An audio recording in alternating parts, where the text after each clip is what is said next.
Ahí está.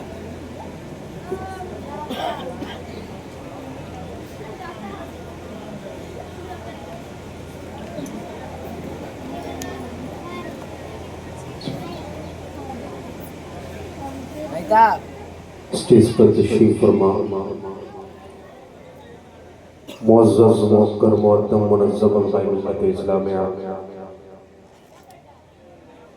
عزیز بچوں بزرگوں اور دوستوں ماں اور بہنوں First of all, I would like to convey the greeting of Islam. Assalamu alaikum wa rahmatullahi ta'ala wa barakatuh. It means Allah's mercy and peace be upon you. Praise be to Allah, sustainer of His world, and His blessing of Prophet Muhammad, peace be upon him, his leader, progeny and companions. Alhamdulillah, Alhamdulillah, الذي بيده تصريف الأحوال وتخفيف الأثقال والصلاة والسلام على هادينا إلى محاسن الأفعال وعلى آله وصحبه الذين مدارعين له في الصفات والأعمال. أما بعد، قال الله تبارك وتعالى في القرآن الكريم: قل لا أسألكم عليه أجرا إلا المودة في القربى. صدق الله العظيم وصدق رسوله النبي الكريم ونحن ولا ذلك من الشاهدين والشاكرين والحمد لله رب العالمين. آئیے ہم اور آپ انتہائی خلوص اور عقیدت و محبت کے ساتھ اس نبی ہاشمی کی بارگاہ میں درود شریف کا نذرانہ پیش کر لیں، جن کی موت سے سمندر کا تموج، جن کی حرکت سے قمرین کا تحرک، جن کی سانس سے دو عالم کا تنفس، جن کی مسکراہٹ سے دو عالم کا تنفس، جن کی مسکراہٹ سے دو عالم کا تبسم. اس نبی ہاشمی کی بارگاہ میں ہم اور آپ درود شریف کا نذرانہ پیش کر لیں، جن کے چہرے پر جب میرے امام کی نظر پڑتی ہے تو آپ قلم سے کہتے ہیں لکھ: وہ جو نہ تھے کچھ نہ تھا، وہ جو نہ ہو کچھ نہ ہو، جان ہے وہ جہان کی، جان ہے تو جہان ہے. اس نبی ہاشمی کی بارگاہ میں ہمیں اور آپ کو مسلمان جب نماز پڑھنے کے لیے کھڑے ہوتے ہیں نیت یہی کرتے ہیں: وہ میرا طرف کعبہ شریف کے، اے خانہ کعبہ ہمیں یہ جواب دے دے. پوری دنیا کے مسلمان تیری طرف منہ کر کے نماز پڑھتے ہیں، لیکن کیا کوئی ایسی ذات ہے جس کی طرف تو جھکتا ہو؟ کیا کوئی ایسی ذات ہے جس کا تو سجدہ کرتا ہو؟ تو خانہ کعبہ جواب دیتا ہے کہ پوری دنیا کے مسلمان میری طرف منہ کر کے نماز پڑھتے ہیں، لیکن میں اگر کسی کے آگے جھکتا ہوں تو وہ عاملہ دلال ہے، وہ امت کا غمخوار ہے. میرا ایمان کہتا ہے جن کے سجدے کو محراب کعبہ جھکی ان پھلوں کی لطافت پہ نعرہ تکبیر، نعرہ رسال، مسلک اعلی حضرت، نعرہ تکبیر. اس نبی ہاشمی کی بارگاہ میں ہمیں اور آپ کو درود شریف پڑھنا ہے. کس کی بارگاہ میں؟ بس آخری بات آپ سنیں، جن کی بارگاہ میں سید الملائکہ حضرت جبریل امین حاضر ہو کے عرض کرتے ہیں: اے اللہ کے نبی، میں نے ایسٹ ویسٹ نارتھ ساؤتھ یعنی جتنی تب کو دیکھا ہے. اے اللہ کے نبی، میں نے عالم کے چپے چپے کو دیکھا ہے. اے اللہ کے نبی، میں نے کائنات کو الٹ پلٹ کے دیکھا ہے. اے اللہ کے نبی، میں نے عالمین کا جائزہ لیا ہے. توجہ رکھیں، آپ دیکھیں اپنے نبی کی شان کو. اس عظیم الشان نبی کی بارگاہ میں ہمیں اور آپ کو درود پڑھنا ہے. حضرت جبریل عرض کرتے ہیں: اللہ کے نبی، میں نے ایسٹ ویسٹ نارتھ ساؤتھ یعنی جتنی دشائیں ہیں سب کو دیکھا ہے. میں نے شمال و جنوب کو دیکھا ہے، مشرق و مغرب کو دیکھا ہے، کائنات کے ذرے ذرے کو دیکھا ہے. اے اللہ کے نبی، کائنات کا جائزہ لینے کے بعد میں اس نتیجے پر پہنچا ہوں کہ آپ سے زیادہ حسین و جمیل نہ اللہ نے کسی کو بنایا ہے اور نہ قیامت تک خدا کسی کو بنائے گا. آپ سے زیادہ خوبصورت نہ آپ سے پہلے کوئی آیا ہے اور نہ قیامت تک آئے گا. اس حدیث پر جب میرے امام کی نظر پڑتی ہے تو آپ کہتے ہیں: یہی بولے سدرا والے، چمنے جگہ کے والے، سبھی میں نے چھان ڈالے، تیرے پائے کا نہ پایا، تجھے یک نے یک بنایا تجھے. کیا آئیں اسی نبی ہاشمی کی بارگاہ محبت کے ساتھ. خواتین سے میں ملتمس ہوں کہ پست آواز ہے اور آپ کو جتنی محبت حسین کے نانا سے ہے اسی محبت کا ثبوت دیتے ہوئے آئیں مل کر کے درود شریف پڑھیں. اللہم صلی علی سیدنا شفیعنا نبینا کریمنا مولانا محمد بارک وسلم صلاۃ و سلام علیک یا رسول اللہ صلی اللہ تعالی علیہ وسلم. حضرات محترم، بڑا خوبصورت آج کا یہ پروگرام ہے اور بڑی خوبصورتی کے ساتھ یہ پروگرام کامیابیوں کی منزلوں کی طرف رواں ہے. بڑی تیزی کے ساتھ میں آپ کے سامنے گفتگو کر رہا ہوں اس لیے کہ وقت بہت ہو چکا ہے اور میرے بعد بھی آپ کو بہت کچھ سننا ہے اور آپ کے سامنے بھی مجھے بہت کچھ بیان کرنا ہے. بڑی خوبصورت نعت و منقبت آپ نے شاعر ملک ہندوستان محترم بھائی شان عالم مسعودی صاحب قبلہ سے سنی ہے. دیکھیں اسٹیج پر میرے بہت سارے احباب تشریف رکھتے ہیں. قاری صدام صاحب قبلہ تشریف رکھتے ہیں, قاری صغیر صاحب قبلہ تشریف رکھتے ہیں, مولانا علی اکبر صاحب قبلہ تشریف رکھتے ہیں اور میرے بہت سارے احباب تشریف فرما ہے. یہ شاعر محترم شاعر اسلام جناب نفیس بھائی صاحب قبلہ تشریف رکھتے ہیں. دیکھیں وقت کی تانگ دنی اور تنگ دستی ہے ورنہ ان سبوں کی بارگاہ میں میں ان سب کا نام لے کے سلام عرض کرتا. وہ سب کی بارگاہ میں مجموعی طور پہ ایک شعر عرض ہے کہ شکار ماہ کے میں تذکیر آفتاب کرو اور کسے میں ترک کرو اور کس کا انتخاب کرو, میں کس کا نام لوں کس کو چھوڑ دوں. جو شرطہ جس جگہ ہے وہی آفتاب ہے اور یہ محفل میں ہے جہاں کو جم نہیں اور یہاں کوئی کسی سے کم. سمجھ رہے ہیں آپ؟ یہ علماء کرام تشریف رکھتے ہیں. پہلی مرتبہ آپ کے درمیان حاضری ہوئی ہے. اللہ کی بارگاہ میں دعا ہے اللہ ہم سب کی حاضری کو اپنی بارگاہ میں قبول و مقبول فرما لے. محبت کے ساتھ آپ بیٹھیں اور اطمینان و سکون سے آپ میری گفتگو کو سنیں. انشاءاللہ شہادتیں بھی بیان ہوگی, کربلا بھی بیان کیا جائے گا, لیکن آپ سے میری گزارش ہے کہ محبت کے ساتھ آپ سنیں, محبت کے ساتھ بیٹھ کر کے توجہ میری طرف کر کے اور آپ اطمینان و سکون سے بیٹھے توجہ میری طرف آپ رکھیں اور محبت سے میری گفتگو کو سنیں. ذرا سارے لوگ مل کر کے ایک مرتبہ اپنے ہاتھوں کو اٹھا کر کے کہیں یا حسین, ایک مرتبہ اور بولے یا حسین. اسی طرح آپ اپنے اندر رکھیں. دیکھیں قرآن مقدس کی میں نے ایک بڑی مشہور و معروف آیت کریمہ تلاوت کی ہے. میں چاہتا ہوں کہ تھوڑی سی روشنی میں اس کے اوپر ڈال دوں, اس لیے کہ اگر آپ نے تمہید نہیں سمجھا تو آپ نے گفتگو کو نہیں سمجھا. گفتگو کو سمجھنے کے لیے آپ کو تمہید ضروری ہے. آپ دیکھیں کربلا بھی انشاءاللہ میں بیان کروں گا, لیکن اس سے پہلے آپ کو مقصد کربلا سننا ہے. آپ تیار ہیں سننے کے لیے؟ ذرا توجہ رکھیں. دیکھیں قرآن مقدس کی ایک بڑی مشہور و معروف آیت کریمہ ہے.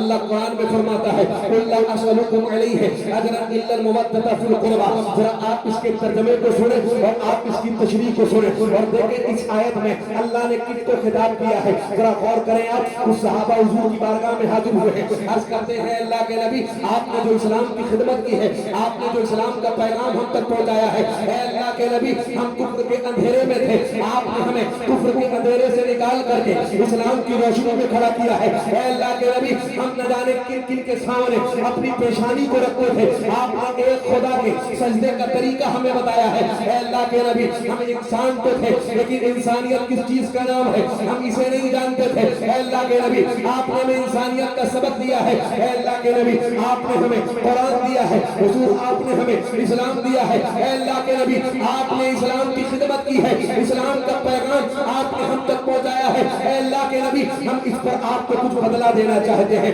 اس پر کچھ انعام دینا چاہتے ہیں. ذرا توجہ کریں, آپ توجہ میری طرف رکھیں. صحابہ کہتے ہیں اللہ کے نبی ہم آپ کو انعام دینا چاہتے ہیں آپ کی تبلیغ پر. ذرا آپ غور کریں اس طرح اللہ کے نبی نے تبلیغ کی ہے. ذرا غور کر لیں آپ, حضور سے پہلے اور قیامت تک نہ حضور سے پہلے حضور کے جیسا کوئی مبلغ آیا ہے اور نہ قیامت تک کوئی مبلغ آئے گا. دیکھیں آپ آج ہم اور آپ اسلام کی تبلیغ کرنے کے لیے جاتے ہیں, یہ علماء بیٹھے ہیں, ہم جب اسلام کی تبلیغ کے لیے جاتے ہیں جب ہم پہنچتے ہیں تو کھانے کا انتظام بھی ہوتا ہے, ناشتے کا انتظام بھی ہوتا ہے, کبھی فلائٹ سے پرواز کیا جاتا ہے, کبھی ٹرینوں میں سفر کیا جاتا ہے, کبھی موٹر سائیکل اور کار سے سفر کیا جاتا ہے. اور جب پہنچتے ہیں اچھے اچھے ناشتوں کا انتظام ہوتا ہے, کھانے کا انتظام ہوتا ہے, لیکن آپ دیکھیں حضور نے کس طرح اسلام کی تبلیغ کی ہے. اللہ کے نبی کئی سو کلومیٹر پیدل چلے ہیں اور اسلام کا پیغام لوگوں تک پہنچایا ہے. ام المومنین حضرت عائشہ صدیقہ رضی اللہ تعالیٰ عنہا عرض کرتی ہے اللہ کے نبی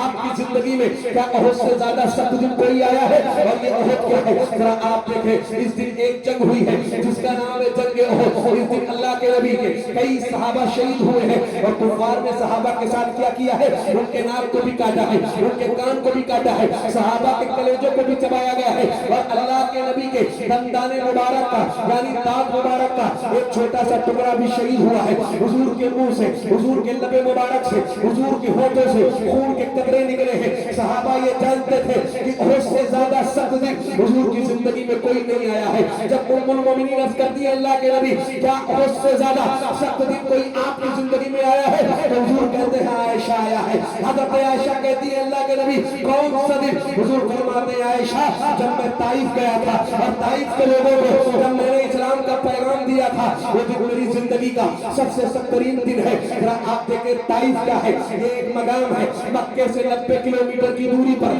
اللہ کے نبی پیدل گئے ہیں اور پیدل چل کر کے وہاں کے لوگوں سے آپ نے کہا کہ اللہ ایک ہے میں اللہ کا رسول ہوں. ان لوگوں نے انکار کر دیا, انہوں نے مسترد کر دیا ہے, کہا ہے ہم نہیں مانتے.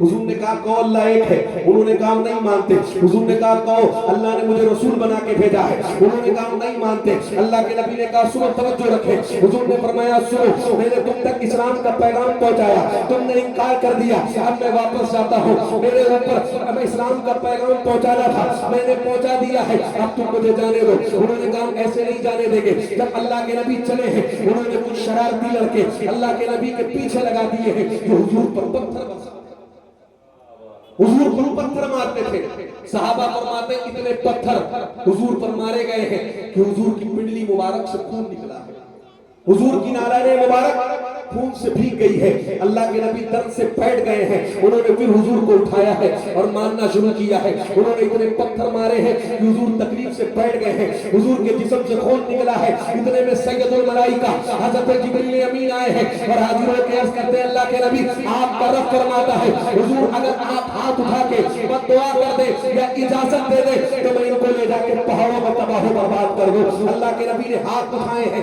حضرت جبریل امین عرض کرتے ہیں اللہ کے نبی کیا ان کے لیے بد دعا کریں گے؟ حضور فرماتے ہیں نہیں جبریل میں بد دعا کے لیے نہیں پیدا کیا گیا ہوں, میں دعا کے لیے پیدا کیا گیا ہوں. اے جبریل میں دعا کرتا ہوں میرے دعا پہ تم آمین کہہ دینا. حضور نے ہاتھ اٹھائے ہیں, حضور دعا کرتے ہیں اللہ انہوں نے مجھے پتھر مارے ہیں, انہوں نے مجھے تکلیفیں دی ہیں, اے اللہ یہ مجھے جانتے نہیں ہیں, اے اللہ اگر یہ ایمان نہ لائے تو تو ان کی نسلوں کو ایمان کی توفیق عطا کر دے. دیکھے پتھر کھا کر کے بھی حضور نے دعائیں دی ہیں. میرا امام کہتا ہے سارے اچھوں میں اچھا سمجھیے جسے اچھے سے اچھا ہمارا نبی. دیکھیں اس طرح حضور نے تبلیغ کی ہے. صحابہ کہتے ہیں اللہ کے نبی اس تبلیغ پر ہم آپ کو اجرت دینا چاہتے ہیں. حضور نے منع کر دیا ہے, لیکن فجر میں اللہ نے جب یہ آیت نازل فرمائی ہے اور حضور نے فجر کی نماز میں یہ آیت پڑھی ہے قل لا اسألکم علیہ اجرا الا المودۃ فی القربى, صحابہ نماز کے بعد حضور کی بارگاہ میں حاضر ہوئے ہیں اور فرماتے ہیں اللہ کے نبی ابھی جو آپ نے نماز میں آیت پڑھی ہے کہ ہم پر اہل بیت کی محبت فرض کی گئی ہے. اللہ قرآن میں فرماتا ہے اے محبوب یہ آپ سے اجرت کی بات کرتے ہیں, یہ آپ سے انعام کی بات کرتے ہیں. اے اللہ کے نبی آپ ان سے کہہ دو انہوں نے اپنی تبلیغ پر کوئی اجرت نہیں چاہیے سوائے اس کے کہ تم میرے خاندان سے محبت کرو, میری اہل بیت سے محبت کرو, میرے گھر والوں سے محبت کرو. صحابہ کرتے ہیں اللہ کے نبی یہ کون ہے آپ کے گھر والے, یہ کون ہے آپ کے اہل محبت جن کی محبت ہم پہ فرض کی گئی ہے؟ تو حضور فرماتے سنو وہ میرے گھر والا علی ہے, وہ فاطمہ ہے, وہ حسن ہے, وہ حسین ہے جن کی محبت تم پہ فرض کی گئی ہے. حضور فرماتے میرے صحابہ سنو اللہ نے جن کی محبت قیامت تک کے لیے تم پہ فرض کی کر دی ہے وہ علی ہے, وہ حسن ہے, وہ حسین ہے. میرا امام کہتا ہے کیا بات رضا اس چمنستان کرم کی زہرا ہے کلی جس میں حسین. اور کیا سبحان اللہ, نعرہ تکبیر, نعرہ رسالت, مسلک اعلی حضرت, نعرہ تکبیر, نعرہ رسالت. دیکھیں آپ اللہ نے اہل بیت کی محبت ہم پہ اور آپ پر فرض کی ہے. اللہ نے قرآن میں فرمایا ہے اے محبوب آپ فرما دو کہ میں اپنی محنت اور اپنی تبلیغ پر تم سے کوئی اجرت نہیں چاہتا ہوں سوائے اس کے کہ تم میرے گھر والوں سے محبت کرو. ذرا آپ توجہ کریں, حضور نے فرمایا حسین سے محبت کرو, حضور نے فرمایا علی سے محبت کرو, حضور فرماتے فاطمہ سے محبت کرو, حضور فرماتے حسن سے محبت کرو. اللہ کے نبی فرماتے ہیں اور صحابہ اس کو روایت کرتے ہیں کہ ہم نے کئی مرتبہ حضور کو یہ دعا کرتے ہوئے سنا ہے. اللہ کے نبی دعا کرتے تھے اے اللہ رب العزت میں حسین سے محبت کرتا ہوں, تو بھی حسین سے محبت فرما, اور جو بھی کائنات میں حسین سے محبت کرتا ہے تو اس سے محبت. کیا بات, واہ. ذرا دیکھیں آپ امام حسین کی محبت میں ہم بیٹھے ہیں. ذرا غور کریں آپ, میں حدیثیں تھوڑا رک کر کے انشاءاللہ پڑھتا ہوں. امام حسین کے فضائل میں جو اللہ کے نبی نے حدیثیں بیان کی ہیں, جو بزرگوں نے لکھا ہے, میں اس کو پڑھتا ہوں. لیکن اس سے پہلے آپ دیکھیں غیروں نے امام حسین کے بارے میں کیا کہا ہے. ذرا آپ توجہ رکھیں, اور انشاءاللہ اس کے بعد ہمیں کربلا کا سفر بھی کرنا ہے. لیکن توجہ رکھیں, دیکھیں اگر اپنے کوئی بات کہے تو یہ بڑی بات نہیں ہوتی ہے. بات تب ہوتی ہے جس کو کوئی غیر تسلیم کر لے, وہ تسلیم کر لے جس کا تعلق مذہب اسلام سے نہ ہو. ذرا آپ توجہ کریں, میری بات کو آپ بالکل توجہ سے سنیں. سکھوں کے بہت بڑے رہنما ہیں جن کو دنیا گرو نانک کے نام سے جانتی ہے. اور دیکھیں آپ, اسلام میں کسی بھی رہنما کو گالی دینا یا برا کہنا اسلام نے منع کیا ہے. اللہ قرآن میں فرماتا ہے لکم دینکم ولی دین, ان کا دین ان کے لیے ہے, ہمارا دین ہمارے لیے ہے. وہ ان کے رہنما ہے. اسلام نے کسی بھی مذہبی رہنما کو برا کہنے سے منع کیا ہے. ذرا آپ توجہ کریں, سکھوں کے بہت بڑے رہنما ہیں گرو نانک. ان کی بایوگرافی میں, ان کی زندگی میں, ان کی سمان حیات میں لکھا گیا کہ گرو نانک کے پاس ایک شخص رہتا تھا جس نے کئی سال تک گرو نانک کی خدمت کی تھی. توجہ رکھیں آپ, اگر آپ کے دل میں دل ہے, پتھر نہیں ہے, تو انشاءاللہ جب گفتگو مکمل ہوگی تو آپ انشاءاللہ امام حسین کی محبت میں تڑپ جائیں گے. اسی لیے کسی شاعر نے کہا تھا ہر تڑپتے دل کو دل مت کہہ دیا کرو, اس لیے کہ عمریں بیت جاتی ہے دل کو دل بنانے میں. آپ توجہ رکھیں, اگر امام حسین کی محبت میں آپ بیٹھے ہیں تو امام حسین کی بات سن کر کے آپ تڑپیں گے. لیکن گرو نانک سے اس نے کہا کئی سال تک میں نے آپ کی خدمت کی ہے, کئی سال تک میں آپ کی بارگاہ میں رہا ہوں, اب میں جانا چاہتا ہوں. آپ مجھے کچھ نصیحت کر دیں, آپ مجھے کچھ ایسا بتا دیں جس پر عمل کر کے میں دنیا میں کامیاب رہوں. تو گرو نانک نے کہا سن توجہ رکھیں آپ, یہاں سے لے کے وہاں تک جتنے لوگ بیٹھے ہیں میری گفتگو کو آپ توجہ سے سن لیں. گرو نانک نے کہا سن, کبھی چوری مت کرنا, کبھی جھوٹ مت بولنا, کبھی غیبت مت کرنا, کبھی کسی کو گالی مت دینا. پھر گرو نانک نے کہا سن, ان ساری باتوں کو چھوڑ, میری ایک بات یاد کر لے, اس پر عمل کرنا, زندگی میں کامیاب رہے گا. گرو نانک نے کہا سن, ان باتوں کو چھوڑ, میری ایک بات یاد رکھنا, کبھی حسین کو مت بولنا. کیا بات ہے, سبحان اللہ. اس نے کہا کہ یہ حسین, جہاں تک میں جانتا ہوں, یہ مسلمانوں کے رہنما اور مسلمانوں کے پیغمبر کے نواسے ہیں, یہ مسلمانوں کے رہنما ہیں, ان سے ہمارا کیا تعلق ہے. تو گرو نانک کا جملہ آپ سنیں. گرو نانک نے کہا سن, ہر شخص کا حسین سے بڑا گہرا تعلق ہے. اس نے کہا کیسے. تو گرو نانک نے کہا اچھا یہ بتا, کیا کبھی تو اپنی ماں پہ غلط نگاہ ڈال سکتا ہے. اس نے کہا نہیں. کہا کبھی تو اپنی بہن پہ غلط نگاہ ڈال سکتا ہے. اس نے کہا نہیں. گرو نانک نے کہا ذرا یہ بتا کون سی چیز تجھے ان کاموں سے منع کرے گی. اب آپ میرا آخری جملہ سنیں اس گفتگو کا, اور گرو نانک کے آخری کلمات کو آپ سنیں. گرو نانک نے کہا سن, حسین سے ہر شخص کا بڑا گہرا تعلق ہے, کیا تو کبھی اپنی بہن پر غلط نگاہ ڈال سکتا ہے. اس نے کہا نہیں. گرو نانک نے کہا یہ بتا کون سی چیز تجھے ان کاموں سے منع کرے گی, کون سی چیز تجھے اس کام سے روکے گی. تو اس نے کہا میرا ضمیر مجھے اس کام کی اجازت نہیں دے گا. تو گرو نانک نے کہا سن, اس ضمیر کا نام بھی حسین ہے. کیا بات, نعرہ تکبیر, نعرہ رسالت, مسلک اعلی حضرت, نعرہ تکبیر, نعرہ. دیکھیں آپ, تبھی کسی شاعر نے کہا تھا خود ہی نے دل سے پوچھا یہ پتا کہ کیا حسین ہے. دھڑک دھڑک کے بول اٹھا صدا صدا حسین ہے. عمر سے چل عمیر تک, بشر سے چل بشیر تک, بڑے بڑے یہ کہہ گئے بہت بڑا حسین ہے. شان اہل بیت دیکھ سبھی قسم مثال ہے, کوئی نہیں حسین سا. حسین بس حسین ہے, اور عجب لڑی ہے جنگ بھی حسین نے یزید سے, کوئی سے بڑھ کے جیت کیا, یزید تھا حسین ہے. کیا بات, واہ واہ واہ. اور ایک بات آپ اور سن لیں, یہ دیکھیں آپ نوٹ, ہر نوٹ پہ کس کی فوٹو ہوتی ہے, گاندھی, ہندوستان کی بڑی معزز شخصیت مسٹر موہن داس کرم چند گاندھی. سمجھ رہے ہیں آپ, جب انہوں نے ہندوستان میں انگریزوں کے خلاف آزادی کی لڑائی کا اعلان کیا تھا, توجہ رکھیں آپ, اور آپ نے جب انگریزوں کو ہندوستان سے بھگانے کا اعلان کیا تھا تو آپ سے پوچھا گیا تھا, لوگوں نے آپ سے پوچھا تھا کہ انگریزوں کے پاس اسلحے بھی ہیں کثیر تعداد میں, ان کے پاس ایٹمی طاقتیں بھی ہیں, اور ہم چند لوگ ہیں, ان کا مقابلہ کیسے کریں گے. تو آج بھی گاندھی جی کا جملہ تاریخ میں لکھا ہوا ملتا ہے. انہوں نے کہا تھا پہلے میں بھی یہی سوچتا تھا, لیکن جب سے میں نے نرسن ڈیلا کی کتاب پڑھی ہے, اور نرسن ڈیلا کی کتاب میں جب سے میں نے حسین کو پڑھا ہے, تب سے میرے اندر یہ جذبہ آ گیا ہے. انہوں نے کہا میں نے کربلا کی تاریخ پڑھی تھی, کربلا میں ایک طرف 72 تھے, ایک طرف 22,000 تھے, لیکن 72 جب 22,000 کے خلاف کھڑے ہوئے ہیں تو آج بھی